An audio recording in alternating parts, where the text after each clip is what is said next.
अस्सलाम वालेकुम, कैसे हैं आप लोग? ठीक हैं? वालेकुम अस्सलाम सर, अल्हम्दुलिल्लाह। आप सुनाएं। अल्लाह का शुक्र, सब खैरियत।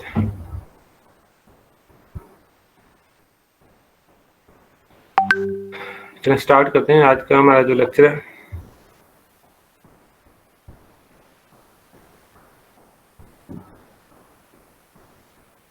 और today's lecture is quality control. इसके बारे में हमने थोड़ा सा इंट्रो दिया था, जो हमारा फर्स्ट लेक्चर था प्रैक्टिकल का, कि quality control and quality assurance क्या है। जस्ट उसका ब्रीफ हमने किया था।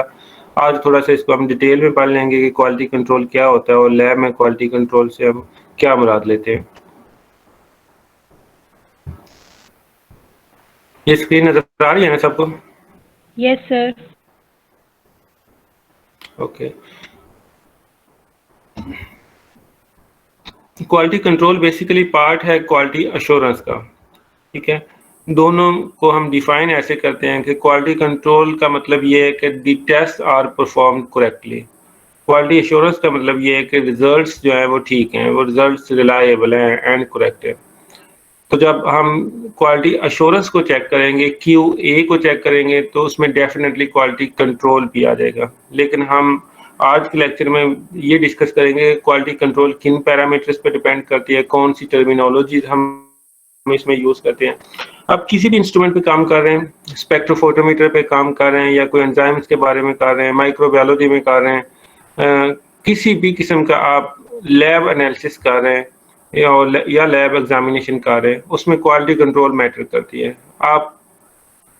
आपने कंफर्म करना होता है कि आपने जो काम किया है वो ठीक है, वो करेक्ट है।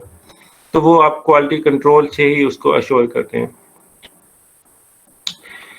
फर्स्ट इसमें डेफिनेशंस हैं कि क्वालिटी कंट्रोल क्या है। Refers to the steps that test are perform correctly. And assurance क्या है? Refers to the steps that results are correct and reliable. अब क्वालिटी कंट्रोल में जो टर्मिनोलॉजीज हम यूज करते हैं, एक एक्यूरेसी है, दूसरी प्रिसीजन है।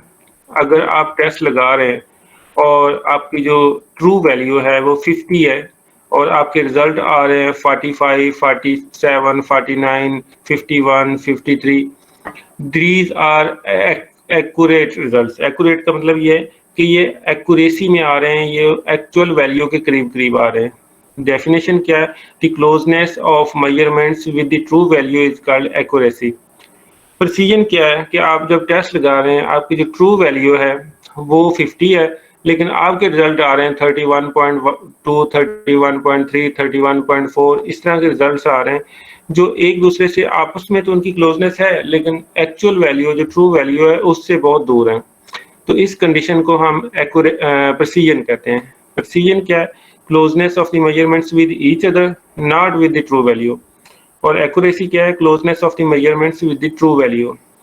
अब हम इनको नेक्स्ट में डिस्कस कर लेते हैं कि इनका लैब पे क्या इफेक्ट होता है, क्या प्रॉब्लम्स आएंगी, वो नेक्स्ट हम स्लाइड में डिस्कस कर लेंगे। फर्दर जो टर्मिनोलॉजी है वो स्पेसिफिसिटी है। स्पेसिफिसिटी ये होती है कि जो आपका टेक्निक यूज कर रहे हैं वो एग्जैक्ट उसी एनालाइट को मेजर करे जिसके लिए हम उसको यूज कर रहे हैं।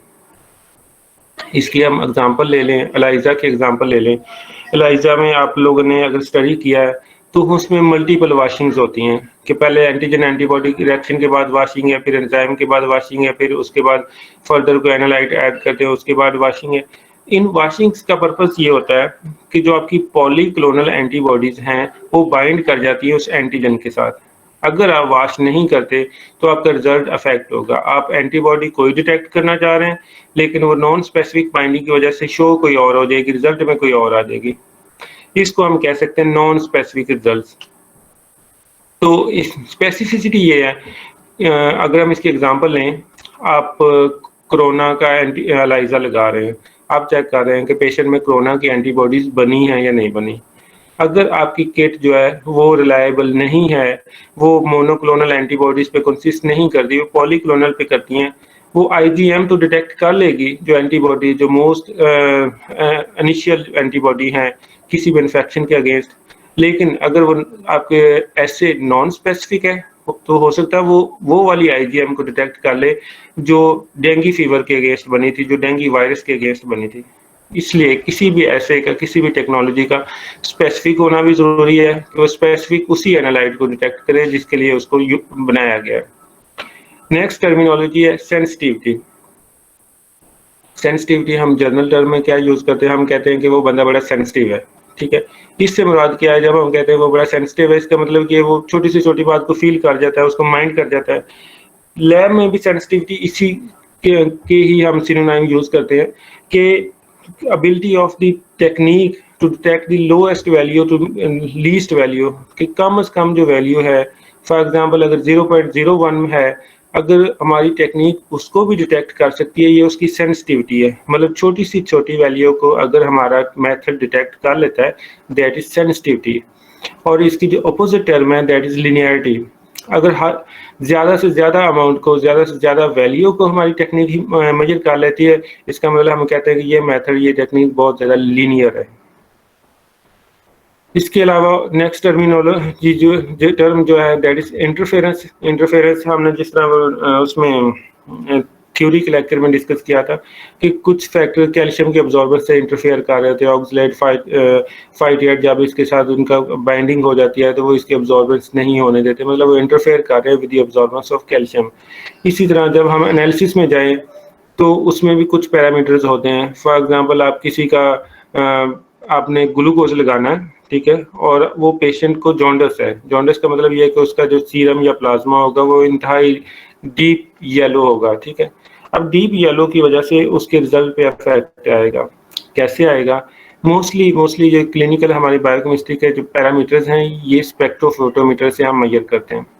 स्पेक्ट्रोफोटोमीटर में हम उनकी अब्जॉर्बेंस लेते हैं।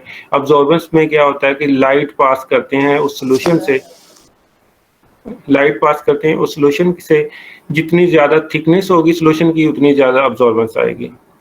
अब होगा क्या कि अगर पेशेंट को जॉन्डिस है या उसका कोलेस्ट्रॉल लेवल बहुत ज़्यादा है, इक्टेरिक है, तो उस कंडीशन में क्या होगा कि हम मेजर तो ग्लूकोज करने जा रहे हैं, लेकिन उसकी थिकनेस की वजह से लाइट कम पास होगी, अब्जॉर्बेंस ज़्यादा होगी, जिसकी वजह से रिजल्ट हमारा अफेक्ट होगा।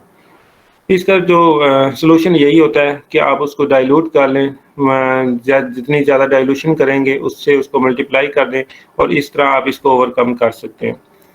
तो टर्म इंटरफेरेंस से मुराद ये होता है कि आप जिस एनालाइट को मेजर करना जा रहे हैं उस पे जो अदर फैक्टर्स, जो अदर एनालाइट्स अफेक्ट कर रहे हैं, उसके अब्जॉर्बेंस को डिस्टर्ब कर रहे हैं, उनको हम इंटरफेरिंग फैक्टर्स कह सकते हैं, या इंटरफेरेंस की टर्मिनोलॉजी में हम इसको ले सकते हैं।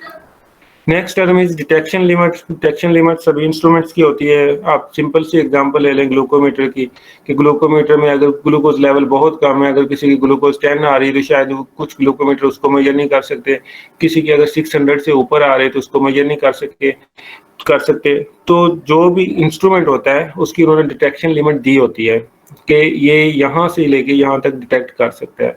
अगर उससे रिजल्ट लो है या हाई है तो आप उसको डाइल्यूट करें, डाइल्यूट करके उसको मल्टीप्लाई करें उसकी डाइल्यूशन फैक्टर से, तो फिर आप देख सकते हैं कि इसकी मिनिमम वैल्यू क्या है और मैक्सिमम वैल्यू क्या है।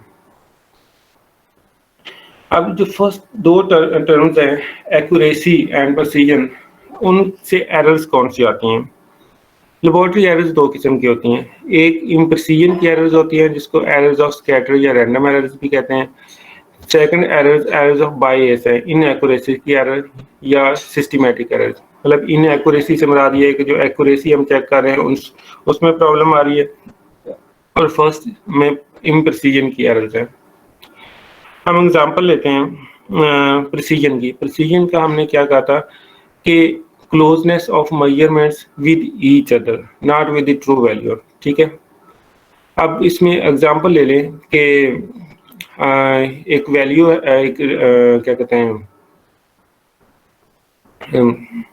आप एक रिजल्ट ले लें कोई भी, कि जिस तरह हमने कहा था कि मीन वैल्यू 50 है और रिजल्ट हमारे आ रहे हैं एक कंडीशन में 45, 47, 49, 51, 53 आ रहे हैं, और दूसरे में हमारे पास क्या आ रहे हैं 30 के अब करीब आ रहे हैं, 31.1, 31.2, 31.3, कि एक कंडीशन में वो एक्यूरेसी में आ रहे हैं, एक कंडीशन में वो प्रिसीजन में आ रहे हैं, ठीक है।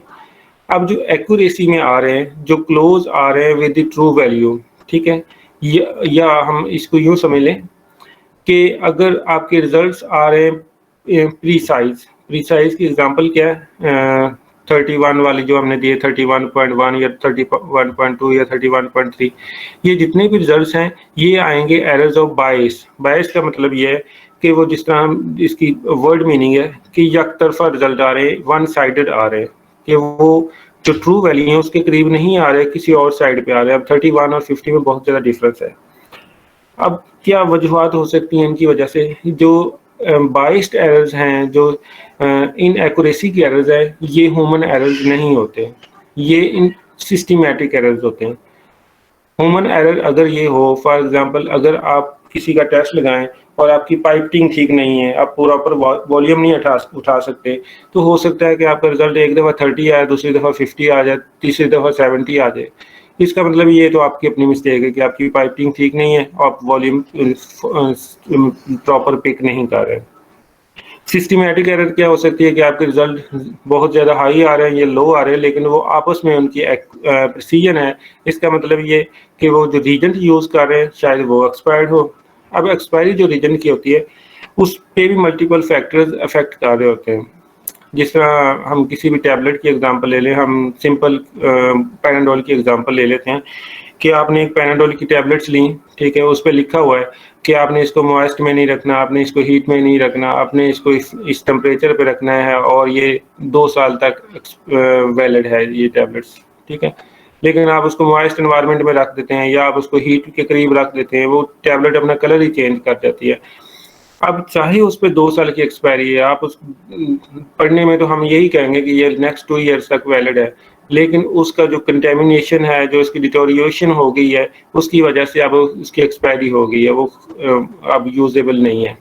इसी तरह लैब्स की किट्स जो होती हैं, फॉर एग्जांपल अगर उसको आपने फ्रीजर में रखना था, आपने यूज़ करने के बाद उसको रूम टेम्परेचर पे छोड़ दिया, वो नेक्स्ट डे आपने उठा के उसको फ्रीजर में रख दिया, तो वो एक्सपायर हो गई है।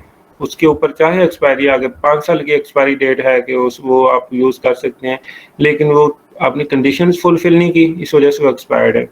इन कंडीशन में भी जो रिजल्ट हैं वो आपके बाइस्ड होंगे, एक वन साइडेड होंगे, ठीक है।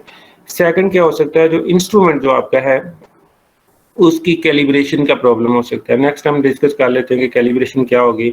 उसकी कैलिब्रेशन में अगर प्रॉब्लम है, फिर भी आपके रिजल्ट्स बायस्ड होंगे, इनएक्यूरेट होंगे, या आपके जो इंस्ट्रूमेंट है उसमें और की प्रोग्रामिंग की प्रॉब्लम है। प्रोग्रामिंग हर इंस्ट्रूमेंट में की जाती है, उसको फीड किया जाता है क्या उसने करना क्या है, उसमें अगर प्रॉब्लम है तो फिर भी आपके रिजल्ट्स बायस्ड होंगे, इनएक्यूरेट होंगे। जो फर्स्ट एरर थी, एरर्स ऑफ स्कैटर इम्प्रिसिजन, वो किस वजह से होती है वो अभी हम डिस्कस कर लेते हैं। कि फॉर एग्जांपल अगर रिजल्ट आ रहे हैं, हमारी जो एक्यूरेट वैल्यू है वो 50 है, जो ट्रू वैल्यू है वो 50 है, और रिजल्ट हमारे आते हैं 40, 45, 50, 55, 60, ठीक है। तो ये वाली जो एरर्स है ये रैंडम एरर्स कहते हैं, ह्यूमन एरर्स कहते हैं। ह्यूमन एरर्स इसलिए कि आपका अगर तो ये आपकी मिस्टेक नहीं है तो रिजल्ट आपके क्लोज होने चाहिए विद ईच अदर। ये जो रिजल्ट कभी फ्लक्चुएट कर रहे हैं, कभी लो पे जा रहे हैं, कभी हाई पे जा रहे हैं, ये ह्यूमन एरर है, ये पाइपिंग एरर है, प्रॉपर वॉल्यूम जो है वो पिक ना करने की वजह से एरर है, ठीक है।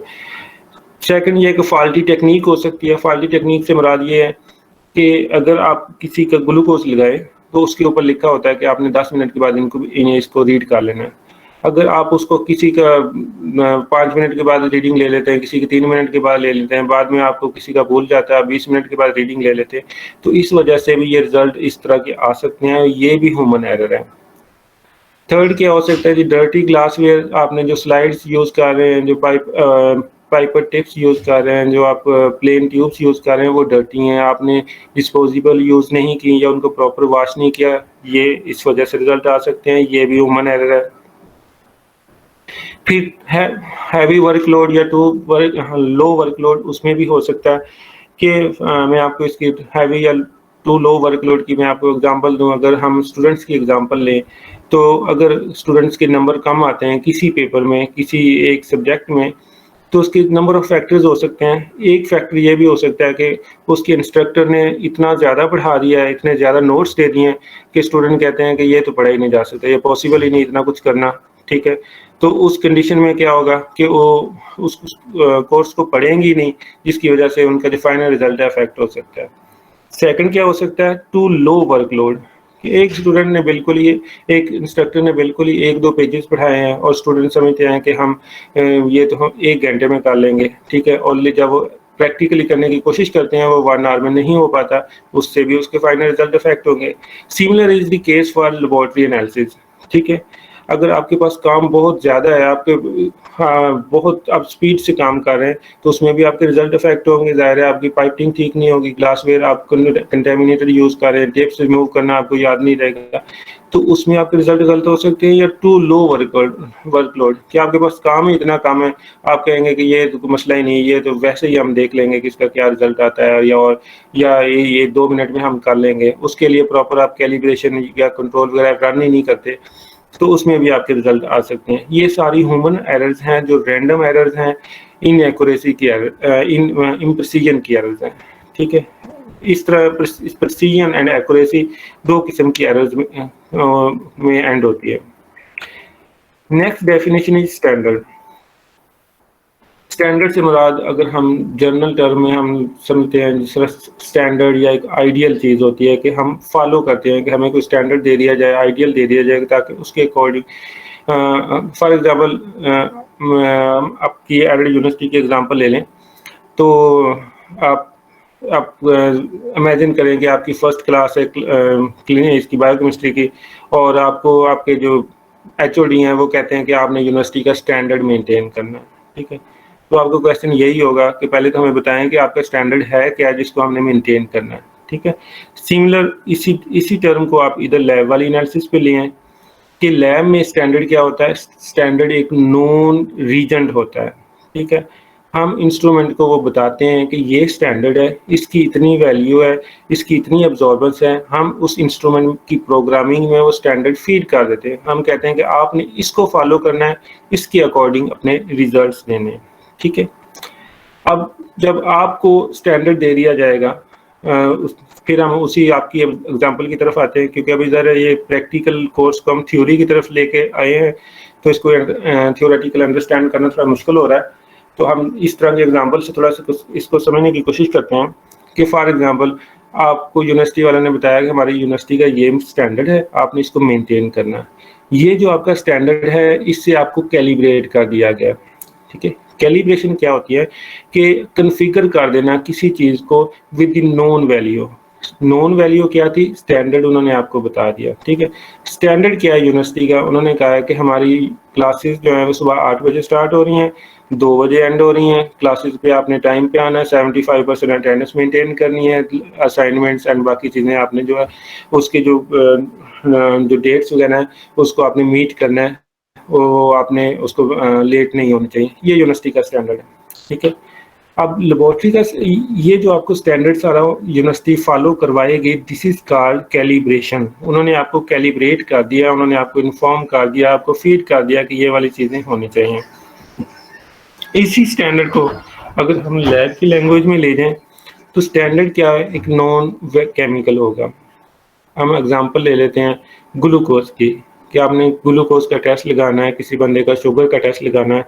जब आप उसका ग्लूकोज वाली किट रीजन ओपन करेंगे, उसमें एक छोटी सी बोतल होगी जिसके ऊपर लिखा होगा स्टैंडर्ड / कैलिब्रेटर। स्टैंडर्ड या कैलिब्रेटर एक ही चीज़ है, इसको हम कैलिब्रेशन के लिए यूज़ करते हैं।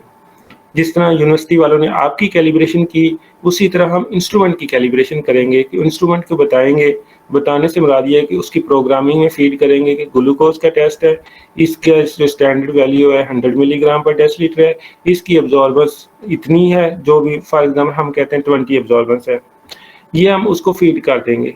अब वो इसको मेंटेन कैसे करेगा, ये जब फीड कर देंगे, इस प्रोसेस को हमने कैलिब्रेशन कह दिया। अब जब नेक्स्ट आप टेस्ट लगाएंगे, नेक्स्ट टेस्ट की फॉर एग्जांपल अब्जॉर्बेंस आती है 10, ठीक है। पहले हमने उसको जो कैलिब्रेट किया, हमने कहा कि 20 वाले की जिसकी अब्जॉर्बेंस 20 आएगी उसका रिजल्ट होगा 100। नेक्स्ट आपने जब टेस्ट लगाया तो उसकी अब्जॉर्बेंस इंस्ट्रूमेंट ने ली 10, तो उसने उसको कोरिलेट किया कि 20 वाले की 100 है, तो इसका मतलब 10 वाले की 50 होगी, ठीक है। नेक्स्ट आपने लगाया, एक और टेस्ट लगा दिया पेशेंट का, उसकी अब्जॉर्बेंस 40 आ गई, ठीक है। उसने इंस्ट्रूमेंट ने फिर कोरिलेट किया स्टैंडर्ड के साथ, उसने कहा जी 20 वाले की वैल्यू 100 थी, इसका मतलब 40 वाले की 200 होगी, इस तरह जो इंस्ट्रूमेंट है वो कैलिब्रेशन के अकॉर्डिंग हमें रिजल्ट देता है। कोई भी इंस्ट्रूमेंट है जब वो मैन्युफैक्चरर उसको बनाता है और हमें वेंडर प्रोवाइड करता है, तो एज सच इंस्ट्रूमेंट के पास कोई इन्फॉर्मेशन नहीं होती। हम उसको कैलिब्रेट करते हैं, हम उसको बताते हैं कि तुमने कैसे रिजल्ट देने हैं, and this process is called calibration. Calibration standard से की जाती है, उसके बाद हम कंट्रोल से उसको चेक करते हैं कि वो कैलिब्रेट भी हुआ है या नहीं हुआ है। फॉर एग्जांपल आपने जब इंस्ट्रूमेंट को कैलिब्रेट कर दिया, ठीक है, तो नेक्स्ट आप टेस्ट लगा रहे हैं। अब हमने ये भी चेक करना है कि वो जो इंस्ट्रूमेंट है हमने कैलिब्रेट किया है वो रिजल्ट भी ठीक दे रहा है या नहीं दे रहा। एग्जाम्पल हम फिर वही आप लोगों की स्टूडेंट्स की एग्जाम्पल ले लेते हैं कि जब आपको यूनिवर्सिटी ने कैलिब्रेट कर दिया कि आपने 8 बजे आना है, 2 बजे जाना है, ये क्लासेस टाइम पे लेनी है, इस टाइम ये क्लास होगी, वो क्लास होगी, इतनी अटेंडेंस मेंटेन में सारी आपको इंस्ट्रक्शन दे दी गई, आपको कैलिब्रेट कर दिया गया, ठीक है। नेक्स्ट होगा काउंटर चेक होता है। काउंटर चेक ये होता है कि जो जिस टीचर की क्लास है वो भी चेक करता है कि आपकी 8 बजे क्लास है तो आप कितने बजे आ रहे हैं, ठीक है, 8 बजे आ रहे हैं या नहीं आ रहे हैं, कितनी क्लासेस में आ रहे हैं, कितनी क्लासेस में एब्सेंट है। दिस इज कॉल्ड कंट्रोल, ठीक है। कंट्रोल क्या है कि आप उसको काउंटर चेक करते हैं कि वाकई आप कैलिब्रेशन आपकी हुई है या नहीं हुई है, आप उस कैलिब्रेशन को आप स्टैंडर्ड को मेंटेन कर रहे हैं या नहीं कर रहे हैं। अब जब आप कंट्रोल की एक रेंज होती है, आप एग्जांपल ले कि आपकी क्लास 8 बजे है, तो एक रेंज होगी टाइम की। कोई भी टीचर है वो आपको ये नहीं कहेगा कि एग्जैक्ट 8 बजे आपने क्लास आना है, ठीक है। आपके पास एक रेंज होगी कि आप सब 5 मिनट पहले भी क्लास में जा सकते हैं, 5 मिनट लेट भी जा सकते हैं, और फिर टीचर कहता है कि जी 8:05 के बाद आप नहीं आएंगे, ठीक है। इससे पता ये चला कि स्टैंडर्ड की जो एक फिक्स वैल्यू थी, जब आपको टाइम टेबल दिया गया, आपको कैलिब्रेट किया गया, वो तो फिक्स वैल्यू थी 8 बजे। उसके बाद जो कंट्रोल है उसकी वैल्यू रेंज में है, मतलब कि वो 7:55 से लेके 8:05 पे आप जा सकते हैं, ठीक है। Similar is the case for laboratory, ठीक है। जब आपने स्टैंडर्ड उसको लगा दिया, आपने कहा कि इसका रिजल्ट 100 होना चाहिए, उसके बाद आप कंट्रोल रन करते हैं। कंट्रोल की हमेशा एक रेंज होती है। स्टैंडर्ड एंड कंट्रोल्स दोनों केमिकल्स होते हैं, जिस तरह आप लोगों का सीरम या प्लाज्मा होता है, इसी तरह हम इनको इंस्ट्रूमेंट को सिप करवाते हैं, इसकी एब्जॉर्बेंस लेते हैं। कंट्रोल की एक रेंज होती है, ठीक है। फॉर एग्जांपल आपका स्टैंडर्ड 100 मिलीग्राम पर डेसीलीटर था, कंट्रोल ने कहा कि अगर रिजल्ट हमारा 90 to 110 है, वो एक्सेप्टेबल है, हमें कोई दोबारा कैलिब्रेशन करने की जरूरत नहीं है। इसी को अगर हम मजीद समझने की कोशिश करें कि अगर आप लोगों को आप 7:55 से लेके 8:05 पे आपकी क्लास इंस्ट्रक्टर ने आपको अलाउ किया हुआ है और आप जा रहे हैं 8:15 पे, ठीक है। अब क्या होगा क्या कि आपको बताया गया कि आपने 8:05 पे आना है और आप जाते हैं 8:15 बजे, ठीक है। होगा क्या कि आपको दोबारा कैलिब्रेट किया जाएगा। इंस्ट्रक्टर आपका दोबारा आपको इन्फॉर्म करेगा कि भाई क्लास का टाइम 8 बजे है, आप ज़्यादा से ज़्यादा 8:05 पे आ सकते हैं, उसके बाद नहीं आ सकते, ठीक है। जो लेबोरेटरी है इसमें भी हम इसी तरह करते हैं कि आपने कैलिब्रेशन कर दी इंस्ट्रूमेंट की, उसके बाद हम कंट्रोल लगाते हैं। अगर तो कंट्रोल हमारे विद इन रेंज आ रहे हैं, अगर हमें मैन्युफैक्चरर ने कहा है कि अगर ग्लूकोज का कंट्रोल 90 से लेके 110 तक आ रहा है, दैट इज एक्सेप्टेबल। अगर वो इससे लो आ रहा है या हाई आ रहा है, तो हम क्या करेंगे, वही केस जो स्टूडेंट के साथ किया है, रीकैलिब्रेट करेंगे। दोबारा हम इंस्ट्रूमेंट को स्टैंडर्ड सेव करवाएंगे, उसके बाद दोबारा कंट्रोल लगाएंगे, ठीक है। ये प्रोसेस हम 2 दफ़ा रिपीट करेंगे। उसके बाद अगर हमारे रिजल्ट ठीक नहीं आते तो फिर क्या होगा। सेम हम एग्जांपल ले लें स्टूडेंट्स की, कि एक स्टूडेंट है वो आता ही 8:15 बजे है, ठीक है। अब टीचर के पास क्या है जी, वो उस स्टूडेंट्स को हो सकता है वो क्लास में एंटर ना होने दे, ठीक है। हो सकता है वो उसको कह दे कि भाई मैं आपको अपने क्लास में मेरा सब्जेक्ट ही नहीं आप ले सकते, ठीक है, आपको मैं अपनी क्लास से एक्सपेल करता हूँ, ठीक है।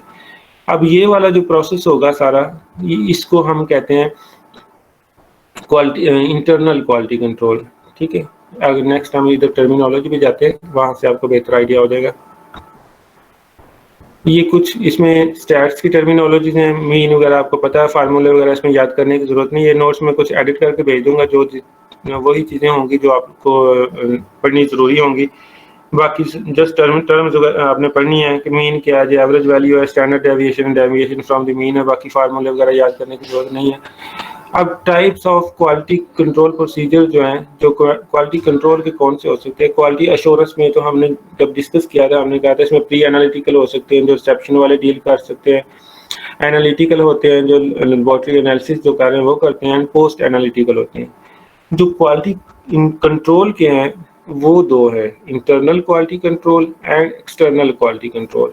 ठीक है, जिस तरह अभी हमने डिस्कस किया कि यूनिवर्सिटी ने आपको कैलिब्रेट कर दिया, उसके बाद कंट्रोल से चेक किया, उसके बाद वो आपका क्वालिटी कंट्रोल अपनी यूनिवर्सिटी का कैसे मेंटेन करेंगे। ठीक है, वो इस तरह मेंटेन किया जाता है जिस तरह आपको पहले वो इन्फॉर्म कर दिया जाता है कि 75% अटेंडेंस होगी और इतने बजे आपने क्लास में आना है, मैक्सिमम इतने बजे आप उसको लीव कर सकते हैं। ये सारी आपको इंस्ट्रक्शन दे दी जाती हैं। आप quality control, internal quality control university कैसे मेंटेन करेगा, वो फॉर एग्जांपल आपकी अटेंडेंस कम है, आपको एक्सपेल कर दिया जाएगा। अगर आप क्लास में प्रॉपर्ली नहीं आते, टाइम पे नहीं आते, आपको क्लास से एक्सपेल कर दिया जाएगा। अब ये वाला जो सारा प्रोसेस होगा ये एक दिन पे बेस नहीं करेगा, मतलब एक दिन में अगर आप नहीं गए आउट ऑफ द 6 मंथ तो एक दिन की वजह से तो आपकी अटेंडेंस फॉल नहीं हो जाएगी, या सॉरी ये दरमियान में लैटिन करना होता है। ठीक है, या अगर आप एक दिन क्लास में लेट गए तो एक दिन की वजह से सारे मसाइल नहीं आने लगे, इसके लिए पूरा वर्क करना होता है। ठीक है, ये जो पूरा वर्क होगा यूनिवर्सिटी का, अगर हम इसको लैब की टर्म में ले तो इसको हम लेवी जेनिंग्स चार्ट कहेंगे। लेवी जेनिंग्स साइंटिस्ट का नेम है। ठीक है, हम एक चार्ट ड्रा करेंगे। अगर स्टूडेंट्स के हम मिसाल में ले लें कि स्टूडेंट का भी हम एक चार्ट बनाएगा इंस्ट्रक्टर, वो कहेगा ये देखिए इस वीक में ये बंदा मंडे को इतने बजे आया, ट्यूसडे को इतने बजे आया, वेडनेसडे को नहीं आया, थर्सडे को नहीं आया, फ्राइडे को इतने बजे आया। ठीक है, ये वाला वो चार्ट है, उसके वो देखा जाएगा कि अगर 7 डे से ये वाली रूटीन उसकी चल रही है तो हमने क्या करना है। ठीक है, लैब में भी इसी तरह होगा कि आप उसका एक चार्ट बनाएंगे। आप कहेंगे कि हमने ग्लूकोज का स्टैंडर्ड कंट्रोल रन किया, इस दिन इतना रिजल्ट आया, इस दिन इतना आया, इस दिन इतना आया, ये लो आया, ये हाई आया, ये मीन के करीब आया। ये सारा आप एक चार्ट बनाते जाएंगे। लेवी जेनिंग चार्ट हम 1 मंथ का बनाते हैं। उस पर फिर हम रूल लगा के देखते हैं। अगर स्टूडेंट्स के केस में अगर एक स्टूडेंट्स उसने अपनी रूटीन बना लिया कि वो लेट ही आता है, फिर हम यूनिवर्सिटी का रूल देखेंगे कि एक स्टूडेंट जिसको हमने बताया हुआ है, कैलिब्रेट किया हुआ है, लेकिन हम जब उसका क्वालिटी कंट्रोल चेक करते हैं तो वो लेट आता है। अब हम क्या कर सकते हैं। ठीक है, रूल्स के अकॉर्डिंग हम देखेंगे कि अगर इस तरह का प्रॉब्लम है तो क्या करना है। उसको हमने क्लास में नहीं बैठने देना, एग्जाम में नहीं बैठने देना, टर्मिनेट करना, एक्सपेल करना, क्या करना है। ठीक है, अब जो ये इसके जो लेवी जेनिंग्स चार्ट के रूल्स हैं जिसमें हमने इंस्ट्रूमेंट या रीजन के बारे में डिसाइड करना है, उसको हम कहते हैं वेस्टगार्ड रूल्स। वेस्टगार्ड भी एक साइंटिस्ट का नेम है जिसके रूल्स की बेसिस पे हम देखते हैं कि ये जो वाले जो रिजल्ट्स हमारे पास आ रहे हैं इसमें हमने इंस्ट्रूमेंट को रिकैलिब्रेट करना है, उसको हमने कंट्रोल दोबारा रन करना है, वो रीजन्स को हमने मतलब कि रिजेक्ट करना है या उस इंस्ट्रूमेंट को रिजेक्ट करना है। ठीक है, ये सारी चीज़ें इन वेस्टगार्ड रूल्स पे डिपेंड करेंगी। वेस्टगार्ड रूल्स डिफरेंट हैं, 2SD हैं, 3SD हैं। 2SD से मुराद है कि आप स्टैंडर्ड डेविएशन निकाल लेते हैं। आप कहते हैं कि उसकी अगर डबल स्टैंडर्ड डेविएशन की जाए, अगर वो प्लस में आ रही है या माइनस में आ रही है, दोबारा कैलिब्रेट करें, दोबारा उसको स्टैंडर्ड रन करें।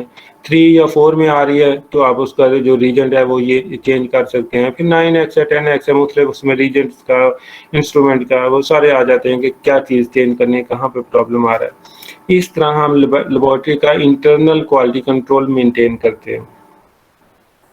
अब external quality control, next term है एक्सटर्नल क्वालिटी कंट्रोल। आप लोगों ने देखा होगा, सुना होगा कि जितने भी अच्छी लैब्स वाले हैं ये कुछ एक्स्ट्रा पेजेस हैं जो बेसिकली प्रैक्टिकल रिलेटेड है। ये मैं रिमूव कर दूंगा सेंड करते वक्त, क्योंकि इसका थ्योरी से कोई कंसर्न नहीं है। ये वाली वो चीज़ें हैं जो हम आपको इंस्ट्रूमेंट पे सिखा सकते हैं कि इससे क्या मतलब बनता है।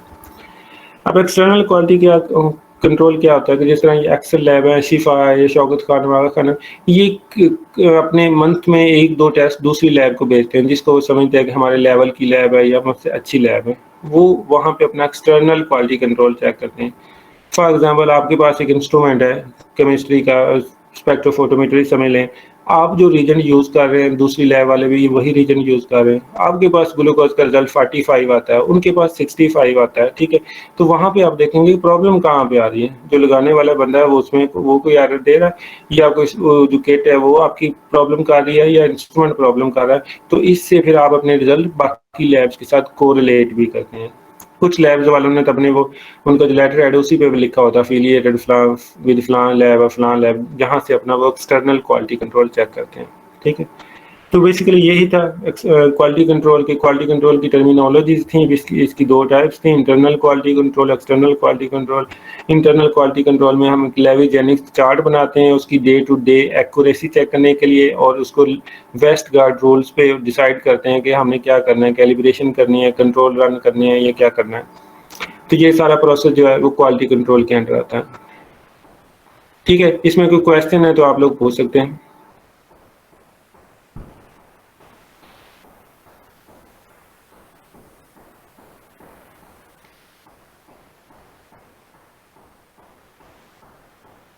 No sir. ओके ठीक है, मैं ज़रा ये आपके स्क्रीनशॉट ले लूँ फिर आप लोग लीव कर लीजिएगा। Okay sir.